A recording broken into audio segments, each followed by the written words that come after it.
Good to see you. Alright there, Revenants, welcome back to Code Vein and the Road to 100, and today we're going to finish out the Cathedral here with the White City. And so the Golden Angel here, the Golden Warrior, What could that as will demonstrate today the usefulness of having tirelessness paired with a very fast, stagger-inducing, knockdown sense of abilities here. We're going to be running Demeter with tirelessness. Just watch. And this is going to be exceptionally great. Oops, except for that. The rest of this will be exceptionally great. And as you can see, we are going to definitely have a great time here, going for the absolute overwhelming devastation here. And since we will be able to have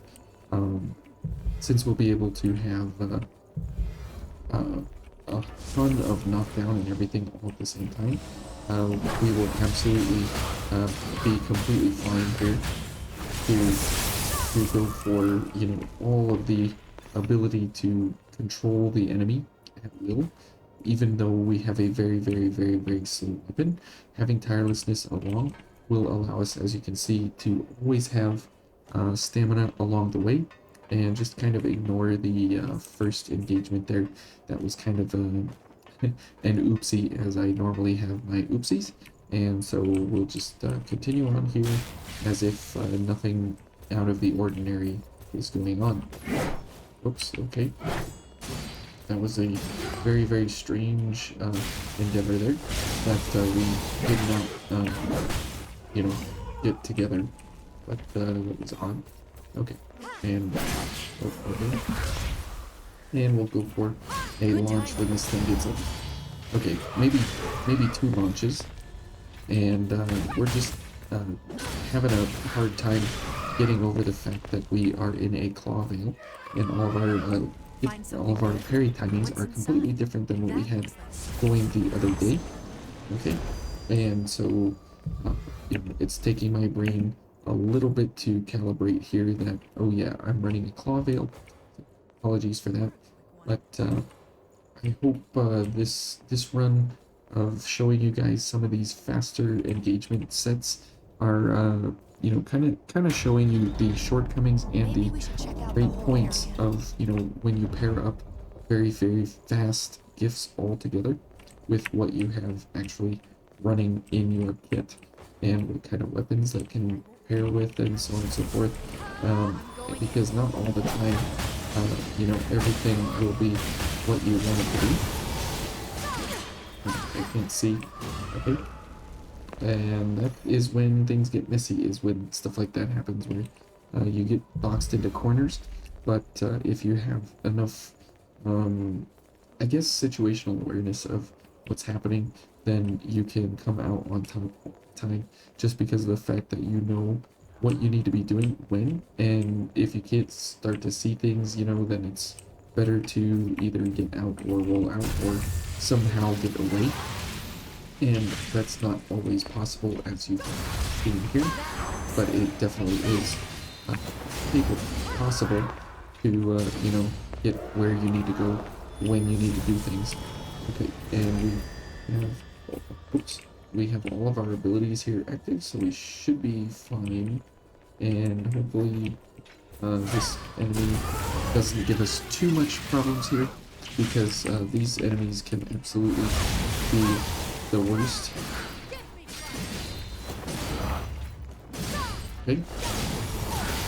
Apparently we can't hit with our gifts there. We shot right into the wall and missed everything. That was most unfortunate. Maybe it will do... Okay, good. We got the parry, and we are out of ichor, so that is absolutely fantastic. Okay. We are really off on our timings here for sure. So let's try and tighten things up here if we can. Good. And those enemies can go down very fast with very quick casts of Lightning Barrage and Lightning Spike, because you are getting the increases from lightning damage as well as the increases from pierce damage on those enemies. So those enemies in particular are the ones that you are, you know, whoops, that you are actually kind of interested in how fast you can take them down with what you have to take them down with. So let's try and tighten up our play here, and then we will see how Aurora goes. So on our journey to find the key, the reality is that since we are one-on-one with most of these enemies through here, we just need to take our time to ensure that we have all of the right setups and everything active at the appropriate times to ensure that we, you know, can actually bring success to the table. Because if you, in any one of these engagements, and you are unable to, you know, actually do the appropriate damage at, you know, the time when you need it, then you will absolutely be in a very, very, very bad way. Because every enemy here with what we have running will absolutely ruin us. And because we are able to cast so quickly, we're able to, you know, take advantage of literally everything that we're doing here. Because we can cast so fast, and at the same time we can stagger the enemy because of precision, always being active pretty much. Because we do have quite a bit of ichor on recovery, so it really does work out, you know, pretty well all in the end. Okay, as we get into Aurora here, obviously we're going to be going for some different casts here, but we'll have to show you those when we get there. Oops. Okay, I tried to do a parry on the second attack there, but that did not work out. And you can see how slow our gifts are now because we don't have Eva and we don't have gift prowess.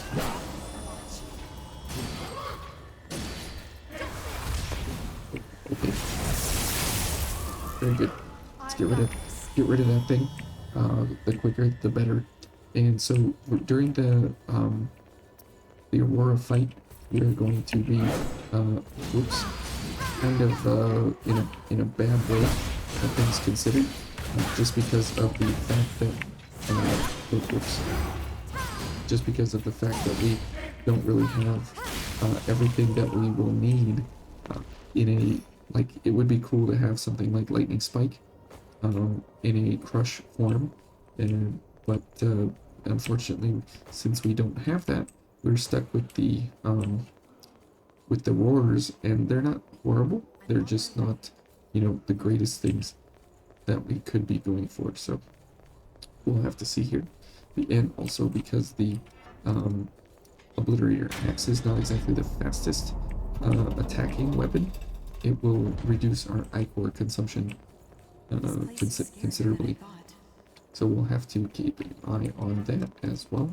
But as we get in here, we can go for a couple other things here because we are going for light value. We can go for ice, and we don't really have anything here except Cloak of Winter, which is not the greatest thing that we could be going for. So, but since this is the kind of build setup here that we have going for us, then this is what we will.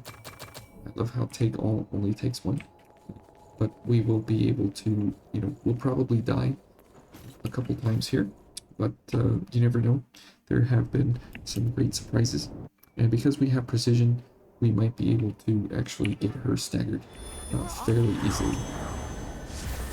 Oh, whoops. That was not what I wanted at all. Okay. And let's head in and see what Aurora will give us today. Typically she will be absolutely annoying, but we'll see.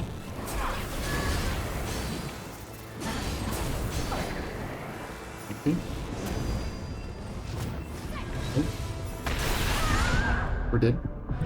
How nice. Okay, thanks Eva. Alright.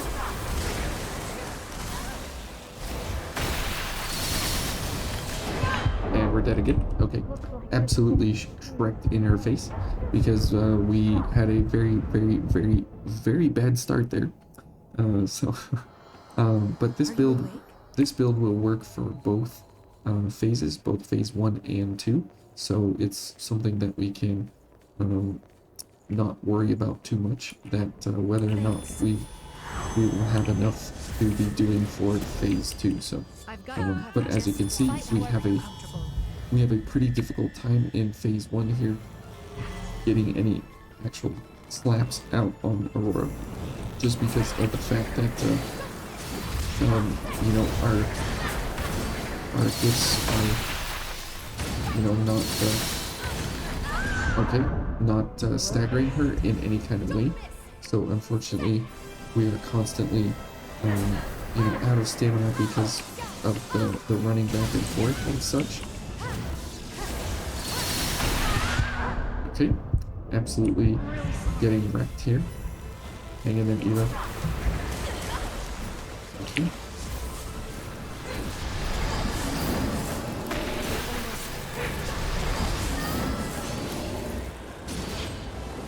Okay, there was a stagger.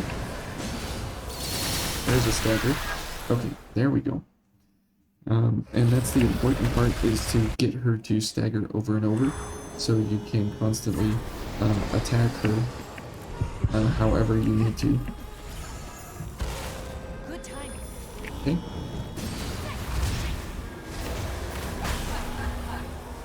Okay. Oh, whoops. Okay, we are just absolutely getting tanked in every way possible here. Eva's dead. That's not good. And we're dead too. Good grief. We are constantly out of stamina because Demeter has no stamina at all to speak of. And that is the biggest downside of Demeter, is just the fact that you absolutely don't have any kind of stamina. And we are here at 220, which is absolutely horrendous. One of the worst in the game. And unfortunately, you know, it's the one we are running. Nope, we are completely fine here, Eva. Okay. There we go. Okay, we got a couple of things going here. So hopefully we can get here and get an attack or two.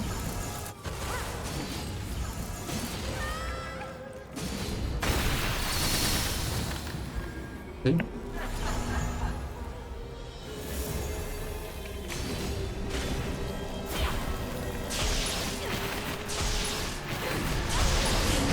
She's grabbing me.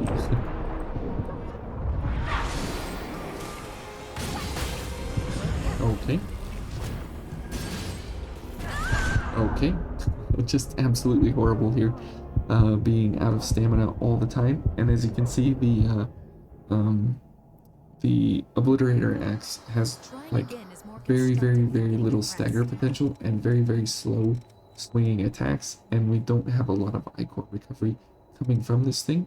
And so if we were to change to something like the Cerulean Spear, this all of a sudden becomes a very, very, very, very, very different story, because you can have pretty quick attacks in between instead of the wide sweeping, clunky attacks of the Obliterator Axe. Okay. So I'll show you here what I mean, and you can see the difference in ichor recovery, just because of the fact that we have, you know, more attacks coming out, and we're still as dead as ever. Thanks, Eva. Nice job. Oh, we're both dead. Okay. Oh man, Aurora, she just absolutely makes it a joke every time I show up here, because it's either we just wreck her face and then she's good, or she, you know, completely overwhelms us and it's horrible. So let's see here. Oh, we can go with the Black Greatsword. No, why not? This will be an enjoyable affair right here. And the cool thing is that it pairs very, very nicely with our entire setup here. Even though we are not going for any kind of charge accelerators or anything. It will still do us very, very nicely.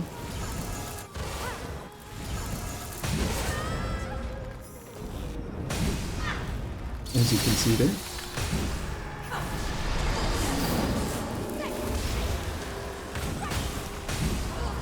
There we go. And as you can see, it's absolutely devastating to her in every way, shape, or form.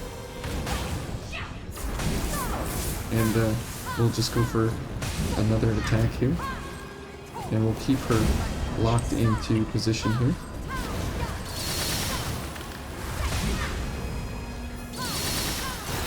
And there we go. Just absolutely a joke at that, when at that kind of juncture. And you can see that our ichor recovery was just incredibly high, and we were able to alternate in between each swing some kind of gifting, 1 or 2 gifts, and that also helps to build the entire damage suite that we have going, and it just makes it for a great time. And you can see that with the Obliterator Axe, we just don't have the ichor recovery, so it makes it into an arbitrarily difficult fight when it doesn't absolutely need to be. So anyways, thank you guys for watching. Tomorrow, I believe, is Elder Scrolls, Elder Rings, and we will be back over there, and then we will be back in the road to 100 next week, and we'll be in the Ridge of Frozen Souls then, and we're gonna have to think a little bit about what we're gonna do for Nicola and the Ridge, because there's still some things that you can do that you typically don't think of, because the Ridge you always think about doing something in fire. So we'll do something without fire, and we'll see how it goes. So we'll see you guys then.